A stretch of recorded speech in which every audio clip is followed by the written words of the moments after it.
पाण्यातून बाहेर येताच अंगाची प्रचंड आग, वेदनेने व्याकुळ होणारा 17 वर्षांचा इक्बाल. शरीराला थंडावा मिळावा म्हणून तो दिवस रात्र तलावाच्या पाण्यातच राहायचा.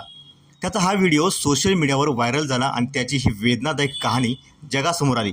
पण त्यानंतर जे घडलं ते खरंच आश्चर्यकारक आहे. पश्चिम बंगालच्या मुर्शिदाबादमधील इक्बालला एका रहस्यमय आजाराचा त्रास आहे. पाण्यातून बाहेर आल्यानंतर त्याच्या अंगाची प्रचंड आग व्हायची आणि वेदनेनं तो व्याकुळ व्हायचा. त्यामुळे शरीराला थंडावा मिळावा म्हणून तो बराच वेळ तलावाच्या पाण्यातच राहायचा.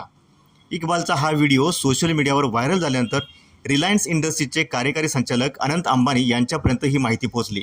त्यांनी इक्बालच्या मदतीसाठी पुढाकार घेतला.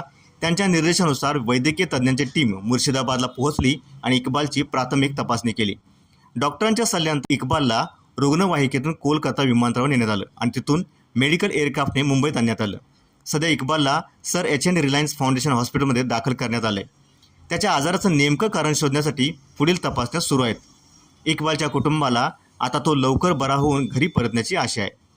इक्बालच्या या आजाराबाबत तुम्हाला काय वाटतं ते कमेंटमध्ये सांगा आणि story.मराठीला सबस्क्राईब केलं नसेल तर सबस्क्राईब करा. धन्यवाद.